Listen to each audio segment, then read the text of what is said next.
গল্পটার নাম হচ্ছে আল মুতাকাল্লিমাতু বিল কোরআন, মানে যে নারী সবসময় শুধু কোরআন দিয়ে কথা বলে। আব্দুল্লাহ ইবনে মুবারক অনেক বড় মুহাদ্দিস, হজ করে ফিরতেছেন, হঠাৎ দেখেন এক বৃদ্ধা মহিলা, বয়স্ক মহিলা চাদর গায়ে দিয়ে শুয়ে আছে। তো এটা অনেক বড় একটা কনভারসেশন, আমি কনভারসেশনটা আপনাদেরকে শোনাই। উনি কাছে গেলে যে সালাম দিলেন, আসসালামু আলাইকুম রাহমাতুল্লাহ। সালামের উত্তরে বৃদ্ধা মহিলা স্বাভাবিকভাবে উত্তর না দিয়ে একটা কোরআনের আয়াত তেলাওয়াত করলেন। তেলাওয়াত করলেন সালামুন কাওলাম মির রাব্বির রহিম, মানে দয়াময় প্রতিপালক আল্লাহর পক্ষ থেকে তোমার প্রতিও সালাম। এটা একটা কোরআনের আয়াত, কিন্তু এটা দিয়ে উত্তর হয়ে যায় সালামের। কি বলেন? আচ্ছা গেল। এবার আব্দুল্লাহ ইবনে মুবারক জিজ্ঞেস করলেন মাযা তাসনাঈনা ফি হাযাল মাকান, এখানে কি করেন আপনি, কি করতেছেন একা একা? এই প্রশ্নের উত্তরেও ভদ্রমহিলা একটা কোরআনের আয়াত তেলাওয়াত করে দিলেন। উনি তেলাওয়াত করলেন ওয়ামাই ইউদ্লিল ফালা হাদিয়া লাহ, মানে আল্লাহ যার পথ ভুলায় দেয় তার পথ দেখানোর কেউ নেই। মানে বুঝাইতে চাইলেন আমি পথ হারাই ফেলছি। কি বুঝাইতে চাইলেন? পথ হারাই ফেলছে, মানে উনি এমনভাবে কোরআনের আয়াত চুজ করে যাতে উত্তর হয়ে যায়। তো এবার উনি জিজ্ঞেস করলেন আইনা তুরিদিন, তো পথ হারাই ফেলছেন তো বুঝলাম, আয়াত থেকে এটা বোঝা যায়, তো আপনি কোথায় যাচ্ছেন, ডেস্টিনেশন কোথায়? উনি আবার একটা আয়াত তেলাওয়াত করলেন সুবহানাল্লাযী আসরা বিআবদিহি লাইলাম মিনাল মাসজিদিল হারামি ইলাল মাসজিদিল আকসা। রাসূল সাল্লাল্লাহু আলাইহি ওয়াসাল্লাম মেরাজের আগে যে ইসরা হয়েছিল, মসজিদুল হারাম থেকে মসজিদুল আকসা রাসূল সাল্লাল্লাহু আলাইহি ওয়াসাল্লাম আল্লাহ নিয়েছিলেন, এটা তেলাওয়াত করলেন। তো বুঝাতে চাইলেন আমি আপনার মতো হজে আসছিলাম মসজিদুল হারামে, আর যাচ্ছি মসজিদুল আকসা, মানে ফিলিস্তিন আমার বাড়ি। মসজিদুল আকসা কোন দেশে? ফিলিস্তিনে। আয়াত এমনভাবে উনি পিক করেন যাতে করে উত্তর হয়ে যায়। উনি বোঝাতে চাইলেন আমিও হজ করতে এসেছিলাম, যাচ্ছি কোথায়? ফিলিস্তিন, মসজিদুল আকসা যে দেশে আছে। তো উনিও বুঝে গেলেন যে তাহলে আপনি মসজিদুল আকসায় যাচ্ছেন। এবার জিজ্ঞেস করলেন আনতুম মুনযু কাম ফি হাযাল মাকান, তো এখানে একা একা পড়ে আছেন কয়দিন? আবার কোরআনের আয়াত সালাসা লায়ালিন সাবিয়া, টানা 3 দিন 3 রাত এখানে আছে, এটা কোরআনের আয়াত। আবার জিজ্ঞেস করলেন উনি মা আরা মাআকি তাআমান তাকুলিন, তো একা যে পড়ে আছেন আবার 3 দিন, তো আপনি খাচ্ছেন কি, বেঁচে আছেন কিভাবে? ভদ্রমহিলা আবার একটা আয়াত তেলাওয়াত করে দিলেন। তিনি পড়লেন হুয়া ইউতঈমুনি ওয়া ইউসকিন, ইব্রাহিম আলাইহিস সালামের কথা, যে ওই আল্লাহ তাআলাই আমারে খাওয়ায়, আল্লাহই আমাকে পান করে। আল্লাহ তাআলা ব্যবস্থা করেছেন আবার। এইবার উনি অবাক হচ্ছেন, আমি এত বড় মুহাদ্দিস আব্দুল্লাহ ইবনে মুবারক ইমাম বুখারীর উস্তাদ, আমি স্বাভাবিকভাবে কথা বলি আর যাই প্রশ্ন করি একটা আয়াত তেলাওয়াত করে দেয় আর ওটাতে উত্তর হয়ে যায়। কি মহিলার সন্ধান পেলাম? তো উনি বলতেছে ফাবি আইয়ি শাইইন তাতাওয়াদ্দাইন, 3 দিন যে এখানে আছেন মরুভূমির বালুর মধ্যে ওযু করেন কিভাবে? উনি আবার একটা আয়াত তেলাওয়াত করলেন ফাইন লাম তাজিদু মাআন ফাতায়াম্মামু সাঈদান তাইয়্যিবা, না আল্লাহ আয়াতে বলেছেন যদি তোমরা পানি না পাও পবিত্র মাটি দিয়ে তায়াম্মুম করে নিও। তো বুঝাতে চাইলেন পানি নাই তো দিয়ে হয়েছে, বালু তো সবাই তায়াম্মুম করে নাও। আল্লাহু আকবার। এবার উনি বললেন ইন্না মাইয়া তাআমান আলা তাকুলিন, আমার ব্যাগে তো কিছু খাবার আছে, আপনি কিছু খাবেন? আবার কোরআনের আয়াত সুম্মা আতিম্মুস সিয়ামা ইলাল লাইল, আল্লাহ এক আয়াতে বলেছেন তোমরা রোজা ফজর থেকে শুরু করে সন্ধ্যা পর্যন্ত পূর্ণ করো। তো বুঝালেন আমি রোজা রাখছি। কি বুঝালেন? রোজা রেখেছি। এবার উনি একটু মাসালা খাটাইতে চাইলেন, ভাবলেন যে বুড়ি তুমি আমার সাথে শুধু কোরআন দিয়ে উত্তর দিচ্ছ, দাঁড়াও তোমাকে আমি আটকাইতেছি। উনি মাসালা খাটাইলেন যে ফাকুলতু লাহা লাইসা হাদা শাহরু রমাদান, তো রোজা রাখছেন মানে এটা তো রমজান মাস না, হজ করে ফিরতেছি আমরা জিলহজ মাসের শেষের দিক, কিসের রোজা? ওই মহিলা আবার একটা আয়াত তেলাওয়াত করলেন যে ওমান তাতাওয়া খায়রান ফাইনাল্লাহা শাকিরুন আলিম, আমি রমজানের ফরজ রোজা তো রাখিনি, এখন আমি নফল রোজা রেখেছি। আয়াতের অর্থ হচ্ছে তোমরা নফল যা করো এগুলো প্রতিদান আল্লাহ তোমাদের বুঝিয়ে দেবে। রমজান না ঠিক আছে জিলহজ, কিন্তু আমি কি রোজা রেখেছি? নফল রোজা। এইবার উনি ধরছেন মাসালা, এবার বলতেছে উবি হালান আল ইফতার ফিস সাফার, সফরে তো রোজা ভাঙা যায়, রোজা তো ভাঙা যায়, খান একটু। এবার উনি কোরআন থেকে আবার তেলাওয়াত করলেন ওয়া আনতা সুমু খায়রুল লাকুম ইন কুনতুম তা'লামুন, আল্লাহ যে আয়াতে বলেছেন যে সফরের রোজা ভাঙা জায়েজ আছে, ওই আয়াতের শেষে আবার আল্লাহ বলেছেন যদি রাখো সব বেশি পাও। কেউ অসুস্থ হলে রোজা ভাঙবে, সফরের রোজা ভাঙবে। এই আয়াতের শেষে হচ্ছে ওয়া আনতা সুমু খায়রুল লাকুম ইন কুনতুম তা'লামুন, তবে রোজা যদি রাখো এটা ভালো যদি তোমরা বুঝতে। এবার উনি আর যাবে কোথায়?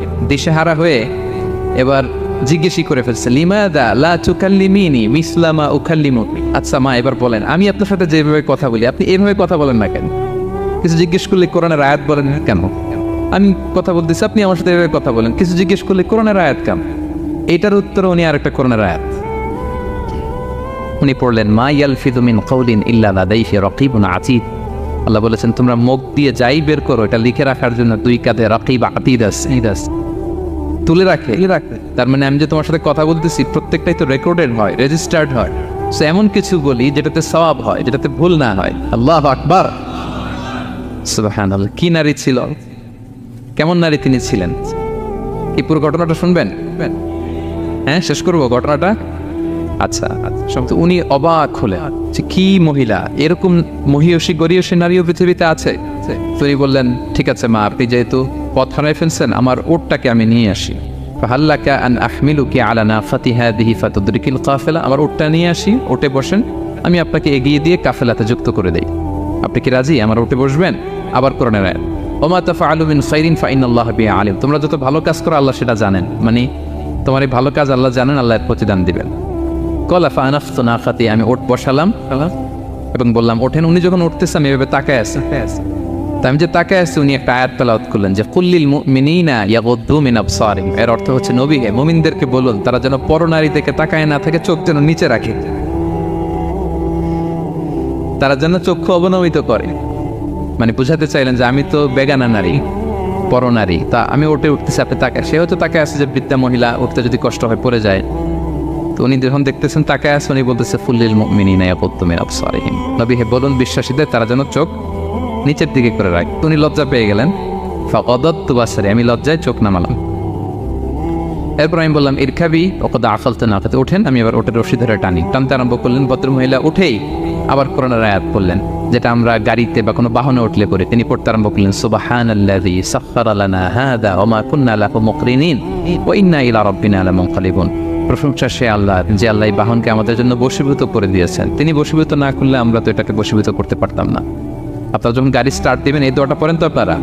গাড়ি স্টার্ট দিলে, বিমানে উঠলে, ঘোড়ায় উঠলে, যে কোনো বাহনে উঠলে এটা পড়তে হয়, কোরআনের আয়াত। তো এই বললেন, আমি এবার উঠলাম, ওটের জিমাম ধরে টানতে লাগলাম না, আর একটু হই হই শব্দে ওট চালাতে লাগলাম যাতে করে তাড়াতাড়ি যাওয়া যায়। উনি কোরআনের আয়াত বললেন ওয়াকসিদ ফি মাশিক ওয়াগদুদ মিন সাউতিক। কোরআনের আয়াত মানে তোমার চলার ক্ষেত্রে তুমি মধ্যম পন্থা অবলম্বন করো আর গলার সাউন্ডটা আর একটু ছোট করো। এটা কিন্তু লোকমান হাকিম তার ছেলেকে বলেছিলেন যে বাবা তুমি যখন হাঁটবে মধ্যম পন্থায় হাঁটবে, আর শাউট করবে না, নয়েজ করবে, কণ্ঠটাকে নিচু করবে। এই আয়াতটা উনি পড়ে দিলেন। মানে বুঝাতে চাইলেন আপনি হাজি মানুষ, ফস করে আসছেন, এইভাবে যাচ্ছেন কেন? আপনি স্লোলি যান। ফাজাআলতু আমশি রুয়াইদান ওয়া আতারান্নামু বিশ-শা'র। এরপর আমি আস্তে আস্তে যেতে লাগলাম আর কবিতা আবৃত্তি করতে লাগলাম। আরবদের অভ্যাস ছিল তারা শত শত লাইন কবিতা মুখস্থ পারত। দিনকে দিন মরুভূমিতে চড়তো আর কবিতা পড়তে। তো আমি কবিতা গুনগুন করে কবিতা পড়তেছি আর যাচ্ছি। এই মহিলা পিছন থেকে আয়াত তেলাওয়াত করলেন আবার, ফাকরাউ মা তায়াসসারা মিনাল কোরআন। মানে কোরআনের যেখান দিয়ে সহজ লাগে ওইখান দিয়ে পড়েন। মানে বুঝাতে চাইলেন কবিতা বললে কি লাভ, আপনি কোরআন পড়েন। উনি আবার লজ্জা পেয়ে কোরআন পড়তে আরম্ভ করলেন। এবার যেতে যেতে যে কাফেলা থেকে উনি মিসিং, যে ক্যারাভ্যান থেকে মিসিং, ওই ক্যারাভ্যানের সাথে যুক্ত হলেন। এবার জিজ্ঞেস করলেন যে হাদিহিল কাফেলা মান লাকি ফিহা, এই তো আপনার কাফেলা, এখানে কে আছে আপনার, কেউ আছে? আবার কোরআনের আয়াত, আল মাল ওয়াল বানুনা জিনাতুল হায়াতিদ দুনিয়া, অর্থাৎ সম্পদ, সন্তান, এগুলো আল্লাহর দেয়া নেয়ামত। এটা দিয়ে বুঝাতে চাইলেন হ্যাঁ আমার কিছু সন্তানাদি আছে। উনি বুঝতে পারলেন ফাআলিমতু আন্নাল্লাহা আওলাদান ফিহা, আমি বুঝলাম যে ওনার সন্তান এখানে আছে। এবার একটা চান্স পেয়ে গেছে আব্দুল্লাহ ইবনে মুবারক। কি পেয়ে গেছে? উনি মনে মনে ভাবলেন ওনার ছেলেদের নাম কি, এটা জিজ্ঞেস করি, তাইলে তার উত্তর দিতে পারবে না। সুন্দর না প্রশ্নটা? এবার উনি বলতেছে ফাকুলতু লাহা মা আসমাউ আওলাদি, মা এবার একটু বলেন তো আপনার ছেলেগুলোর নাম কি জিজ্ঞেস করলেন। এটা তো আর নান্টু বল্টু সল্টু তো আর কোরআনে পাওয়া যায় না। আমরা নাম রাখি কি সল্টু বল্টু কোরআনে আছে? নাই। তো উনি এবার চান্স নিলেন, এবার জিজ্ঞেস করে আপনার ছেলের নাম কি। এইবার আর উত্তর থাকবে না, অনেকক্ষণ আমার সাথে করছে না। তো জিজ্ঞেস করতেছে লাহা ওয়ামা আসমাউ আওলাদিক, আপনার ছেলেদের নাম কি একটু বলেন তো। এই প্রশ্নের উত্তরে উনি 3টা আয়াত তেলাওয়াত করতেন। এতক্ষণ তো একটা, এখন কয়টা? এখন 3 নম্বর গিয়ারে চালাইতেছে। উনি প্রথম আয়াত তেলাওয়াত করলেন ওয়াত্তাখাযাল্লাহু ইব্রাহিমা খলিলা, এরপরে বললেন ওয়া কাল্লামাল্লাহু মূসা তাকলিমা, সবশেষে বললেন ইয়া ইয়াহইয়া খুযিল কিতাবা বিকুওয়া। আল্লাহু আকবার। আমি ইব্রাহিমকে খলিল হিসেবে নিয়েছি, মুসাকে কালিমুল্লাহ বানিয়েছি, এবং ইয়াহিয়াকে বলেছি, হে ইয়াহিয়া তুমি তাওরাত কিতাবকে শক্ত করে ধরো। তার মানে বোঝাতে চাইলেন আমার বড় ছেলের নাম ইব্রাহিম, পরের ছেলের নাম মুসা, ছোট ছেলের নাম ইয়াহিয়া। সুবহানাল্লাহ পড়বেন না? কিনারে ছিলেন। কোরআনের বাইরে যেন যাওয়া না লাগে, কোরআন থেকে ছেলেদের নাম চুজ করে রাখছেন। ছেলেদেরকে ডাকলে এই নামেই ডাকেন। এরপর ছেলেদেরকে ডাকলেন কোরআনের আয়াত পড়ে, ফাবআসু আহাদাকুম বিওয়ারিকিকুম হাযিহি ইলাল মাদিনাতি ফালিয়ানজুর আইয়ুহা আসকা তুআমান ফালিয়াতিকুম বিরিজকিম মিন। এটা সূরা কাহফের একটা আয়াত। গুহাবাসী 7 জন যুবক যখন ঘুমিয়ে পড়েছিল, 309 বছর পরে যখন জেগেছিল, একজনকে টাকা দিয়ে বলেছিল যাও তুমি কিছু খাবার নিয়ে আসো। এই আয়াত বুঝায় তিনি ছেলেদের বুঝাইলেন যে মেহমান আসছে, কিছু নিয়ে আসো খাবার, আপনারা খাওয়াইতে হবে। উনি অনেক হেল্প করছে আমাকে। তো ছেলেরা খাবার নিয়ে আসলো। খাবার দেওয়ার পরে মহিলা আবার কোরআনের আয়াত, কুলু ওয়াশরাবু হানিআম বিমা আসলাফতুম ফিল আইয়ামিল খালিয়া। এটা আসলে আল্লাহ তাআলা জান্নাতীদেরকে বলবেন। আমরা যখন জান্নাতে ঢুকবো আল্লাহ বলবে কুলু ওয়াশরাবু হানিআম বিমা আসলাফতুম ফিল আইয়ামিল খালিয়া। এই দুনিয়াতে এত জুলুম নির্যাতনের শিকার হয়েছে, এত নেক কাজ করেছো, প্রতিদান হিসেবে আজকে জান্নাতের এই নাজ নেয়ামত ভোগ করো। বৃদ্ধ মহিলা এই আয়াতটা বললেন, তার মানে মরুভূমিতে অনেক কষ্ট করেছেন আপনি আমার জন্য, এখন আপনি আমার পক্ষ থেকে এই হসপিটালিটি রিসেপশন, এই আপ্যায়ন গ্রহণ করুন। এবার উনি বলতে আরম্ভ করলেন, ছেলেদেরকে বললেন, কুলতু আল আনা তুআমাকুম আলাইয়া হারাম। এই ছেলেরা, এই খাবার আমার জন্য হারাম, হাত্তা তুখবিরুনি বিআমরিহা, যতক্ষণ না এই মহিলাকে, এর হিস্ট্রি যতক্ষণ না আমার না বলো। আগে বল এই ভদ্র মহিলা কে, কে, কি তার ঘটনা। যতই দেখছি অবাক হচ্ছি, যতই শুনছি অবাক হচ্ছি। কে সে? যাই বলি শুধু কোরআন দিয়ে বলে, ঘটনাটা কি? এবার ছেলেরা বললো, ফাকুলু হাযিহি উম্মুনা, ইনি আমাদের মা। লাহা আরবাউনা সানা, ওনার বয়স 40 বছর। লাম তাতাকাল্লাম ইল্লা বিল কুরআন, জীবনে কোনোদিন কোরআন ছাড়া মুখ দিয়ে অন্য কোনো কথা বলে নাই। মাখাফাতান তাজিল্লা ফায়াসখাতা আলাইহা রহমান, এই ভয়ে যে কোন কথায় আল্লাহ আবার নারাজ হয়ে যায়, আমার কোন কথায় আবার কোন ভুল হয়ে যায়, আমার কোন কথায় আবার রহমান আমার উপর নারাজ হয়ে যায়। এজন্য আমরা আমাদের জন্মের পরে জীবনে আমার মাকে কোরআন ছাড়া কোনো কথা বলতে শুনিনি। অবাক হলেন আব্দুল্লাহ ইবনে মুবারক, ইমাম বুখারীর উস্তাদ। উনি খাবার হাতে নিয়ে এবার বললেন যে উনি তো অনেক আয়াত বললো, এবার আমি একটা আয়াত পড়ি। খাবারটা নিয়ে উনি পড়তে আরম্ভ করলেন। ফাকুলতু, উনি বললেন, আমি বললাম, যালিকা ফাদলুল্লাহি ইউতিহি মাইয়াশা, এটা আল্লাহর বিশেষ অনুগ্রহ, ফজল, এটা আল্লাহ সবাইরে দেয়, যাকে চায় তাকে দেয়। সুবহানাল্লাহ পড়ে। এটা আল্লাহর বিশেষ অনুগ্রহ, তিনি সবাইকে দান করেন না, যাকে চান তাকে দেন। তোমাদের মা অনেক মহিয়সী গরিয়সী একজন মাতা তোমরা পেয়েছ। আল্লাহ তাআলা বলছেন, ইন্না নাহনু নাযালনা যিকরা ওয়া ইন্না লাহু লাহাফিযুন, নিশ্চয় আমি এই জিকিরকে মানে কোরআনকে নাজিল করেছি, আমি এই কোরআনকে সংরক্ষণ করব। তাহলে কোরআনের একটা নাম পেলাম আল কিতাব, একটা নাম পেলাম আল ফুরকান, একটা নাম পেলাম কি জিকির। এরকম অনেকগুলো নাম কোরআনের আছে। শুনেছি শুধু আমি সূরাতুল হাশরের 21 নম্বর আয়াত তেলাওয়াত করেছি। এখানে আল্লাহ তাআলা ইরশাদ করছেন যে এই কোরআনকে যদি আমি পাহাড়ের উপর নাজিল করতাম, লাউ আনজালনা হাযাল কুরআনা আলা জাবালিন লারাআইতাহু খাশিআন মুতাসাদ্দিআন মিন খাশিয়াতিল্লাহ। নবী, হে কোরআনকে যদি আমি পাহাড়ের উপর নাজিল করতাম, আপনি দেখতেন আল্লাহর ভয়ে এই পাহাড় ভেঙে চুরে খান হয়ে যেত। এটা এত গরু ভার একটা বাণী কোরআন আল কারীম। পাহাড় ভেঙে যেত। পাহাড় কি চারটেখানে কথা? সুবিশাল পাহাড় আল্লাহ তাআলা পৃথিবীতে সৃষ্টি করে রেখেছেন। আপনারা আলাস্কা পর্বতমালার নাম শুনেছেন? Alaska range, located in USA. যুক্তরাষ্ট্রে একটা মাউন্টেন রেঞ্জ আছে, এটা 600 মাইল লম্বা। কয়শো মাইল? পুরোটাই পাহাড়। এটার নাম হচ্ছে আলাস্কা মাউন্টেন রেঞ্জ। ইউরোপে একটা মাউন্টেন রেঞ্জ আছে, এটার নাম হচ্ছে আল্পস মাউন্টেন রেঞ্জ, এটা 750 মাইল লম্বা। নেপালে একটা পাহাড় আছে, এটার নাম মাউন্ট এভারেস্ট, এটা 8829 মিটার উঁচু। আল্লাহ বলেন এই বিশাল বিশাল পাহাড়। আরব বিশ্বে অনেক বড় পাহাড় আছে, তুর পাহাড়ের চূড়ায় আমি উঠেছিলাম, আরব বিশ্বের সবচেয়ে বড় পাহাড় মাউন্টেন রেঞ্জ। আল্লাহ বলেন এই কোরআনকে যদি আমি তোমাদের উপর নাজিল না করে পাহাড়ের উপর নাজিল করতাম, আলাস্কার উপর নাজিল করতাম, আল্পস পর্বতমালায় নাজিল করতাম, তুর পাহাড়ে যদি নাজিল করতাম, মাউন্ট এভারেস্টের উপর যদি নাজিল করতাম, তাহলে নবী হ্যাঁ আপনি দেখতেন আল্লাহর ভয়ে এই পাহাড়গুলো ভেঙে চূর্ণ বিচূর্ণ হয়ে যেত। কিন্তু সেই কোরআন আল্লাহ কাদের উপর নাজিল করেছেন? আমাদের উপর। সো হিউজ রেসপন্সিবিলিটি, অনেক বড় দায়িত্ব। এই কোরআনকে আমরা বুঝি কিনা, কোরআনকে মানি কিনা, কোরআনের আইন সমাজে চাই কিনা, this is the burning question.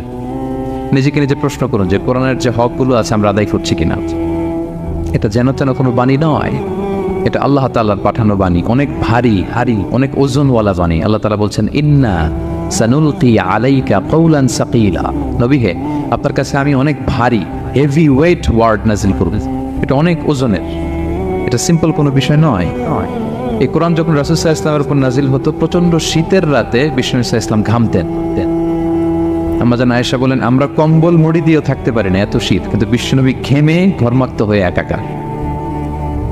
ওটের উপর বসে থাকা অবস্থা যখন কোরআন নাজিল হতো, ওটগুলো মরুভূমির মধ্যে বসে পড়তো ডিরেক্টলি। কাফেলা চলছে সাইয়েদনা জিবরাইল এসে কোরআন নাজিল করেছেন, কোরআনের ভারে ধপাস করে উট বসে যেত। যায়েদ ইবনে সাবিত রাদিয়াল্লাহু তাআলা আনহু কাতিবুল ওয়াহি, রাসূল সাল্লাল্লাহু আলাইহি ওয়াসাল্লামের সাহাবী, রাসূল সাল্লাল্লাহু আলাইহি ওয়াসাল্লাম একবার যায়েদ রাদিয়াল্লাহু তাআলা আনহুর পায়ের মধ্যে মাথা রেখে শুয়েছিলেন, দীর্ঘক্ষণ শুয়ে থাকলেন। যায়েদ রাদিয়াল্লাহু তাআলা আনহু বলছেন আমার কোনো কষ্টই হচ্ছে না। হঠাৎ করে কোরআন নাজিল হতে লাগলো। কি নাজিল হতে লাগলো? কোরআন। যায়েদ রাদিয়াল্লাহু তাআলা আনহু বলেন দীর্ঘক্ষণ রাসূল সাল্লাল্লাহু আলাইহি ওয়াসাল্লাম আমার পায়ের উপর মাথা রেখে শুয়ে আছেন, কিন্তু আমি টেরি পাচ্ছি। কিন্তু যখন কোরআন নাজিল হতে লাগলো মনে হলো যে আমার পাটা ভেঙে খান হয়ে যাবে। রাসূল সাল্লাল্লাহু আলাইহি ওয়াসাল্লামের মাথার ওজন এত বেড়ে গেল, আমি আর রাসূল সাল্লাল্লাহু আলাইহি ওয়াসাল্লামকে রাখতেই পারছি না আমার পায়ের উপর। ইন্না সানুলকি আলাইকা কওলান সাকিলা, নবী হে আমি অনেক ভারী হেভি ওয়েট ওয়ার্ডের কোরআন আপনার কাছে নাজিল করব। সো কোরআনটা এটা অনেক সম্মানিত একটা বাণী, আল্লাহ তাআলার বাণী, অনেক ভারী একটা বাণী। এটা পাহাড় সইতে পারে না, পাহাড় ভেঙে চূর্ণ বিচূর্ণ হয়ে যেত, সে কোরআনকে আল্লাহ তাআলা আমাদের উপর নাজিল করেছেন। সো আমাদের হিউজ রেসপন্সিবিলিটি, অনেক বড় দায়িত্ব যে এই কোরআনকে মেনে চলা, কোরআন পড়তে জানা, কোরআনের অর্থ বোঝা এবং কোরআনের নীতিমালাগুলো আমাদের সমাজে বাস্তবায়ন করা। তো আমরা বলেছি যে আমরা কোরআন দিয়ে আজকে কোরআনের পরিচয় নিব। কোরআনকে জিজ্ঞেস করবো যে কোরআন তুমি তোমার পরিচয় দাও। আমরা কিছু প্রশ্ন করবো, দেখবেন কোরআন অবলীলায় উত্তর দিয়ে দিচ্ছে। আমরা যদি কোরআনকে জিজ্ঞেস করি যে কোরআন তুমি যে পৃথিবীতে এসেছো তোমার হিস্ট্রিটা বলো, কবে আসলা, কবে নাজিল হয়েছ? কোরআন বলবে শাহরু রমাদান আল্লাযী উনজিলা ফীহিল কুরআন, আমি রমাদান মাসে এসেছি, যেন তেন মাসে আসি। কোরআনকে যদি আমরা প্রশ্ন করি যে কোরআন রমাদান তো 29 দিন বা 30 দিন, তো এই 30 দিনের বা 30 রাতের কোন দিন বা কোন রাতে এসেছ? কোরআন বলবে ইন্না আনজালনাহু ফি লাইলাতুল কদর, আমি কদরের রাতে এসেছি। সুবহানাল্লাহ বিহামদি। ওমা আদরাকা মা লাইলাতুল কদর, কে তোমাকে জানাবে কদর কি? লাইলাতুল কদরি খায়রুম মিন আলফি শাহর, কদরের রাত 1000 মাসের চেয়েও সেরা। রাসূল সাল্লাল্লাহু আলাইহি ওয়াসাল্লাম আফসোস করতেছেন, আল্লাহ বনি ইসরাইলের লোকেরা হায়াত পাইছে 1000 বছর 1500 বছর, এত ইবাদত করছে, আমার গুনাহগার উম্মতের কি হবে? আমার গুনাহগার উম্মত তো 60-70 মধ্যে মরে শেষ। আমার উম্মতি মা বাইনা 60 ইলা 70, আমাদের গড় বয়স কত? 60 থেকে 70। আল্লাহ বলেন চিন্তা করো না, লাইলাতুল কদর খায়রুম মিন আলফি শাহর, তোমার গুনাহগার উম্মতের জন্য আমি কদরের রাত দিয়েছি 1000 মাসের চেয়ে সেরা। তাহলে কোরআনের হিস্ট্রি আমরা জেনে গেলাম। রমাদানে আসছে, রমাদানের কোন রাতে আসছে? এখন যদি জিজ্ঞেস করি তুমি কি একা একা আসছো না কেউ নিয়ে আসছে তোমার, এবার কি উত্তর পাওয়া যাবে? এই প্রশ্নের উত্তরে কোরআন আমাদেরকে জানায় যে আমি একা আসিনি। নাযালা বিহির রূহুল আমিন, রূহুল আমিন হচ্ছে জিবরাইল আলাইহিস সালামের একটা নাম, বিশ্বস্ত আত্মা। রূহুল আমিনের সাথে আমি এসেছি, সবচাইতে বিশ্বস্ত, যেহেতু এটা আল্লাহর বাণী, এটা আসার সময় যদি অন্যের কথা ঢুকায় দেয় তাহলে ভেজাল আছে না নাই? আমিন, বিশ্বস্ততার সাথে যে পৌঁছে দিবে, বাণীবাহকের কাজ করবে, এরকম সবচাইতে বিশ্বস্ত ফেরেশতা জিবরাইলকে দিয়ে আমি পাঠিয়েছি। তাহলে কোরআন একা আসে, সবচাইতে শক্তিশালী ফেরেশতা। জিবরাইল ইসলামের লাহু সিত্তুমিআতু জানাত, 600 পাখা, 600 পাখা, সব নবীদের কাছে এসেছেন ওহী নিয়ে, এরকম একজন ফেরেশতা দিয়ে কোরআনকে পাঠানো হয়েছে। এবার যদি জিজ্ঞেস করি যে কোন ভাষায় তোমাকে নাজিল করা হয়েছে বলো, আছে এটা কোরআনে? কোরআন আমাদেরকে জানাচ্ছে ইন্না আনসালনাহু কুরআনান আরাবিয়ান লাআল্লাকুম তাআকিলুন, নিশ্চয় আমি কোরআনকে আরবি ভাষায় নাজিল করেছি যাতে তোমরা বোঝো। সুস্পষ্ট আরবি ভাষায় এই কোরআনকে আল্লাহ তাআলা নাজিল করেছেন। তাহলে হিস্ট্রি আমরা জানতেছি ধীরে ধীরে, না?